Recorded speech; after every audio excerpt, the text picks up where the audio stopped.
मेरा 21 दिन का लॉकडाउन ख़त्म हो चुका है और हम ऐसा क्यों बोल रहे हैं, तो आप वीडियो आगे देखो तो आपको पता चलेगा कि हम ऐसा क्यों बोल रहे हैं।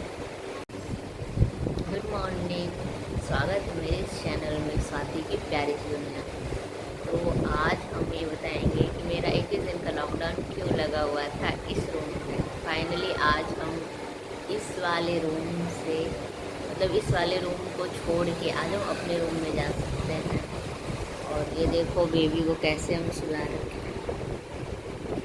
आज ये भी अपने रूम में जा सकता है। तो यहाँ पे हम लोग नहा धोआ के अपने रूम में आ चुके हैं। बाबू भी आ गया है, वहाँ पे आबिया उसको खिला रही है, मतलब खिला रही है और उसको गोद में बार बार लेने की जिद कर रही है और दोनों को संभालना काफ़ी परेशान हो जाता है। आप देख ही सकते हो कि कितना छटपटा रही है। तो जैसा कि हम बोल रहे थे कि मेरा लॉकडाउन ख़त्म हो गया है, तो हम ऐसा क्यों बोल रहे थे ये आपको पता ही होगा।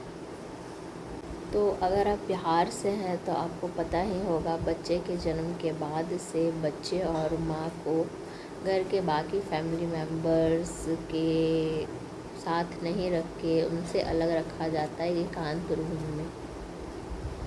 ये एक बिहार की परंपरा है जिसे बिहारी भाषा में सौर में रहना बोलते हैं और इसे छुआछूत भी मानते हैं। लेकिन क्या है क्या नहीं है ये कारण पता नहीं, लेकिन इसमें कुछ अच्छी चीज़ें भी हैं।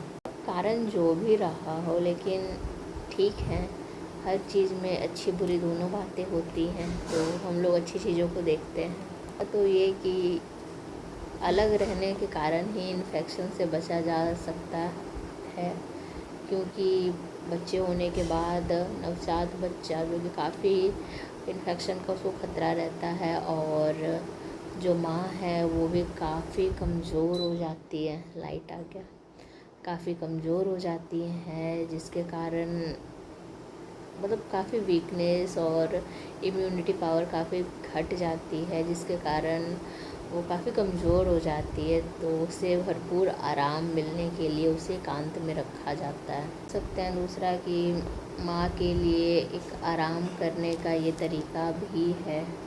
जैसा कि डिलीवरी के बाद माँ का शरीर काफ़ी कमज़ोर हो जाता है, काफ़ी वीकनेस होने लगती है और थकान भी बहुत होती है।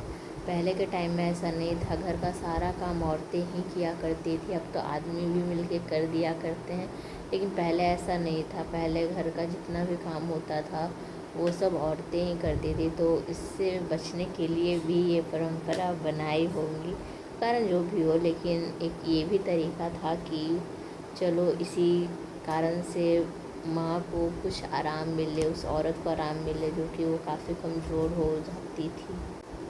माँ और बच्चे का मानसिक जुड़ाव महसूस कर पाए, जैसा कि शुरुआती दिनों में बच्चे और माँ होता है ना कि अब दोनों ही कमज़ोर होते हैं, दोनों को मतलब नए नए रिश्ते होते हैं जो कि समझ में नहीं आते। तो बिना शोर शराबा के बच्चा माँ के साथ जुड़ाव वो महसूस कर पाए, जो कि बहुत सारे लोग भी शोर शराबे में वो नहीं हो पाएगा। और जैसा कि कहा जाता है नज़र इज़ रियल, तो बुरी नज़र से बचने के लिए और कुछ और भी परंपराओं के कारण ऐसा माना जाता है कि बच्चे को अलग रखना चाहिए। बिहार में ऐसा माना जाता है कि माँ बनने के बाद माँ और नवजात बच्चे को छठियार तक अशुद्ध माना जाता है और उस टाइम तक घर में पूजा पाठ नहीं होता। उस लड़की को जो माँ बनी है उसे रसोई घर में मना होता है जाना। गांव में तो ये भी माना जाता है कि नवजात बच्चे को बाहरी नज़र या बाहरी हवा बहुत जल्दी लग जाती है, इसके कारण भी उसे अलग ही रखा जाता है, जो कि ये कहीं ना कहीं सच भी है, क्योंकि नज़र बहुत जल्दी लग जाती है। और इससे बचने के लिए ना बिहार में मतलब जैसा कि लिए जो शहर में रहते हैं तो कमरे के बाहर लोहे की कुछ चीज़ रखी जाती है, या जिस बेड पे वो सोती है वहाँ पे चाकू या लोहे की कुछ भी ऐसी चीज़ जो कि वहाँ पे रख दी जाए, उससे नज़र नहीं लगती, ऐसा सब मानते हैं। लेकिन ये कितना सच है कितना झूठ है पता नहीं। भले ही यह पुरानी परंपरा है, लेकिन इन्फेक्शन से बचने के लिए नवजात बच्चे और माँ जो कि बहुत कमज़ोर हो चुकी होती है डिलीवरी के बाद, उसे अच्छे से खाना पीना देने और उसे स्वस्थ रखने का एक तरीका भी मान सकते हैं इसको। अगर आपके घर में भी बच्चे हुए हैं और अपने घर में आप लोग कैसे छठियार मनाते हैं और किस तरह बच्चों को स्वस्थ रखें और अपने तरीके से भी कोई अपने उपाय बताएं। ऐसे तो हर इधर बिहार, यूपी, झारखंड मतलब देखा जाए तो ये सब मिलते जुलते रीति रिवाज ही होते हैं। बाकी आपके यहाँ कैसा और क्या होता है आप लोग बताइएगा। ये देखो हम लोग अपने रूम में आ चुके हैं और यहाँ पे बाबू सो रहा है मस्त आराम से। चलिए आज के लिए इतना ही टॉपिक रहा, इसी टॉपिक पे बात करना था। बाकी आप लोग भी बताइए कि आप लोग यहाँ कैसे क्या होता है, आप लोग छठियार कैसे मनाते हैं और बच्चे होने के बाद आप लोगों के यहाँ क्या परंपरा होती है, क्या रीति रिवाज होते हैं, आप लोग भी शेयर करिए और कमेंट में लिखिए। बाय।